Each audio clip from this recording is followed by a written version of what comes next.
Hello, Assalamualaikum. So, we are from Group 7 from Edle 1207. So, for today's video, we're going to explain about the cooperative learning. So, I'm going to explaining the goals of the cooperative learning. The first thing that we're going to look at is the cooperative learning goals. Firstly, cooperative goals is to ensure interaction between each other. How? The students have to work in group. They have to interact between each other in order to solve the tasks that have been given from the teacher. They have to discuss, explain their ideas to their friends to achieve same understandings so they can work cooperatively. The next goal is cooperative learning also enables the students to achieve the objective lesson. The teacher will give instructions and tells them what they have to do. The group which manage to learn and gain the objective which has been set up by the teacher, the group will be considered as succeed. Moving on, we're going to take a look at the next goal of cooperative learning, which is to develop self-improvement, which means the ability to improve their knowledge or skills. Working as a team, the students have to give contributions to do the task given. So some of the students who didn't have the values which needed in a teamwork, they will be guided by the leader by ensuring that all members master the assigned material.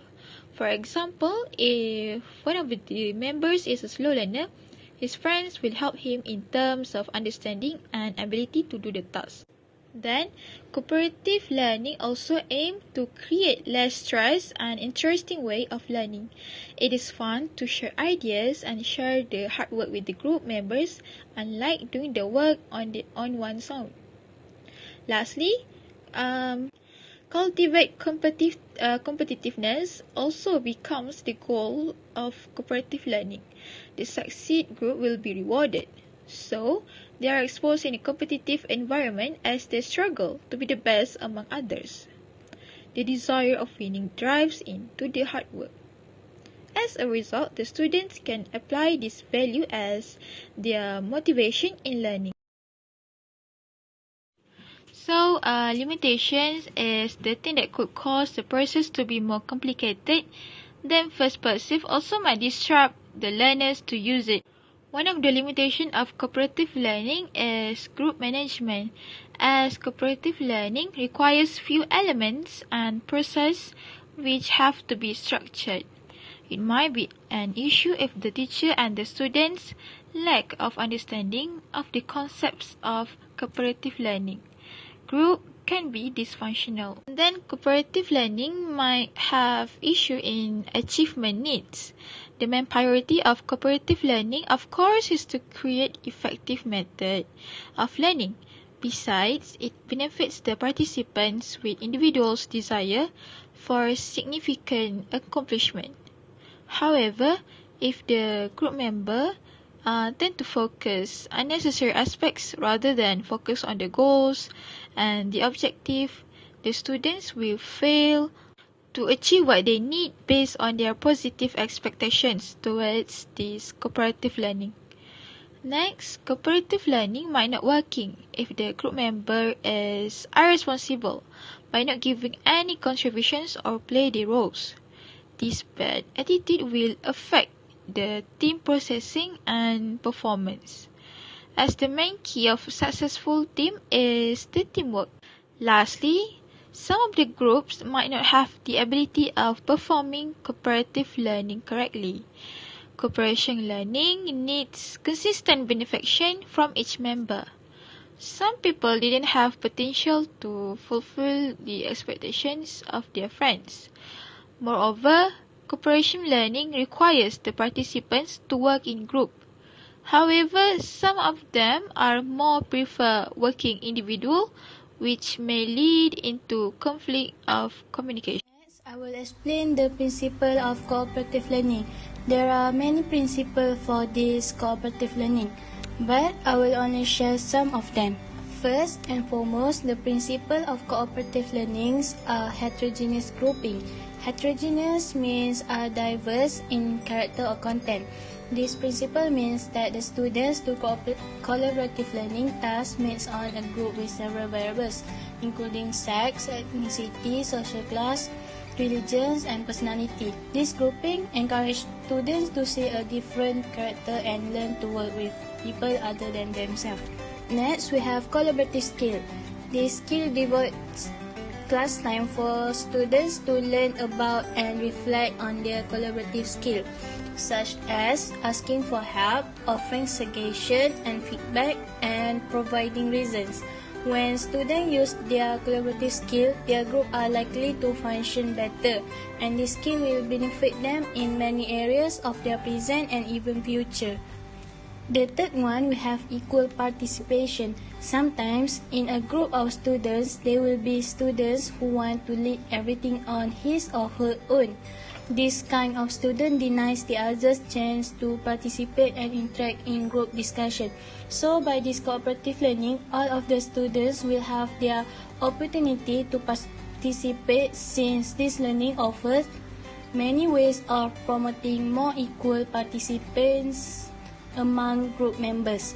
This collaborative learning lets all members voice their opinions and join the discussion and the others without having a particular student who leads in everything. Next, we have positive interdependence. When positive interdependence exists among members of a group, they feel what helps one member of the group supports them. It is based on all for one, one for all. They think that they should and want to help each other achieve a lot of goals in the task given. Now, let's look at group autonomy. This group autonomy encourages students to look first to their group mates when they need help or want feedback instead of depending too much on their teacher. These principles will make students more independent without relying on their teacher. As Roger Johnson writes, teachers must trust peer interaction to do many things they have felt responsible for themselves. Next, we have the principle of individual accountability. This principle puts pressure on members to do their fair share in the group. Hence, students need to use the opportunities provided to contribute what they can do to their group. Last but not least, we have cooperation as a value. The principle means that cooperation becomes part of the content to learn, while builds on positive interdependence and seek to spread the feeling of one for all for one. The hope in this principle is that students will view cooperation as their preferred option rather than working on their own. Teaching learning process. In cooperative learning, there are a few stages of how it works. First is by forming. Students will try hard to make sure the group doesn't implicate by their action. This is the time of organization and orientation to tasks, as students will be divided into groups. The tasks and information about them will be identified. At this stage, they will think how well they can contribute to the group. They will try to be in their best behavior because the member will develop group guidelines, either by consensus or by informal testing of behaviors. Second is storming, which is students' emotional response. In this stage, we can see some individual emotional response. Some conundrum will appear as the demands of the task will trigger a part of this response when the task becomes harder. Varied understanding of tasks and role are expressed or become apparent. Differences between members may be expressed in a hostile manner, and members may wonder if they want to be a part of the group. Third is norming. The group will be united in this stage. Students start to act as a group and try to contribute to the group unity because the communication is opening up and developing. Information is being exchanged and ideas and opinions are shared. The last stage is performing. The group start completing their tasks. everyone is focused on constructive action directed towards successful completion of the task. The interpersonal and task behavior with shared understanding start to merge, and functionality is the main idea. Problem solving will be primarily directed to the work. There are many activities that can be done through cooperative learning. First is think, pair, share. It also can be called turn and talk.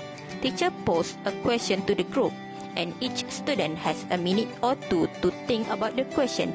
Then they turn and discuss with someone sitting next to them, and then share with the whole class. Next is jigsaw. Students are placed into home groups and expert groups, which is each group assigned a different topic within the same general topic. Students work on researching their topic with others who have the same topic, which is their expert group, and then return back to their home group to teach them about their topic. Together, all pieces come together to form a complete product. Third is numbered head together. Students are placed into groups and given a number in their group. Students are asked a question and discuss it with their group members. When time is up, the teachers call a number, and all students that number stand up and take turns sharing what they discuss in their groups. The student able to build on and connect similar ideas among the groups and broaden the conversation. Fourth is tea party. Students form two circles facing each other, one inner circle and one outer circle. The students are given a question, then they are to discuss the question with the students they are facing. The student on the outer circle move in one direction. They have a new partner to discuss with. Another question is asked, and more discussion is created with new partner. And the last one is round robin. Students are sitting with group which contain 3 to 4 students, and their teacher asks them a question or give them a problem to solve. The question or problems are deliberating chosen, in that there are multiple ways to solve the problem and multiple points for discussion. Students in their group take turns and answer and sharing their ideas with each other, working together to come up with an answer that they all give on. So we have reached the end of the video. Thank you for watching. Assalamualaikum.